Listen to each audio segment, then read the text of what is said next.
ပဲသီးနေသားချက်ဖို့ပဲသီး2စီးသုံးထားပါတယ်ရှင်ဒါတော့ပဲသီး2စီးချိုးထားပါတော့အကျော်တွေတင်ပြီးချိုးထည့်ထားရတာဒီလိုပဲသီးကိုရေးစင်အောင်ဆေးပါမယ်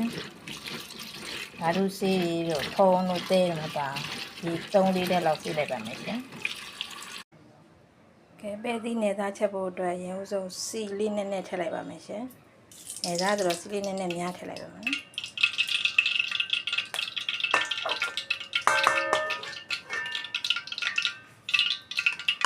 စီထက်ပြီးရင်တက်တင်ပြီးသားလေးကိုထည့်လိုက်ပါမယ်ရှင်နေသားဆိုတော့ရေတော့စီလေးတက်မှာပါနော်ဒီလေးတက်မယ်ဆင်းမောင်လေးနည်းနည်းထည့်ပါမယ်နည်းနည်းထည့်ပါ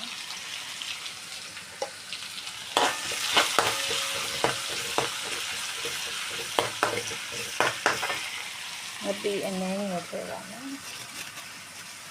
ငပိအနည်းငယ်ထည့်ပါမယ်ငပိအနည်းငယ်စားအနည်းငယ်ထည့်ပါမယ်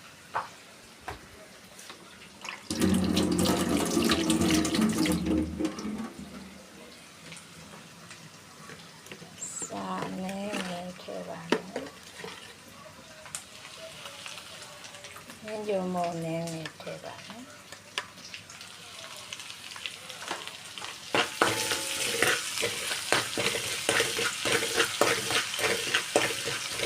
ကြက်ကလေးနဲ့ပြီးလို့နည်းနည်းနွမ်းအောင်ကြက်အောင်လေးတော့ဟောပြလိုက်တယ်နော်ဒီလေးတက်လိုက်ပါမယ်ရှင်ဒီလိုလေးရဲလာပြီဆိုရင်ရေးဆေးထားတဲ့ပဲသီးလေးထည့်ပါမယ်ရှင်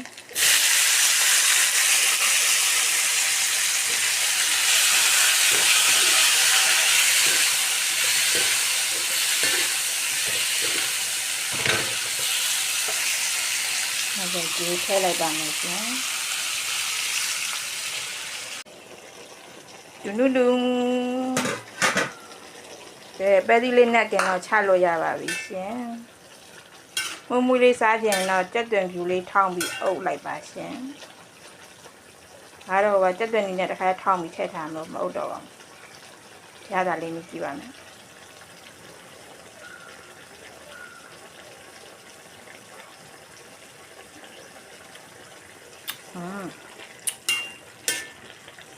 နေတော့ပါပဲရှင်စားလို့ကောင်းတဲ့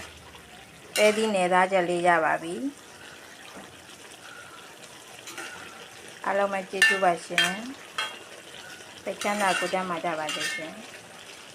ဘိုင်ဘိုင်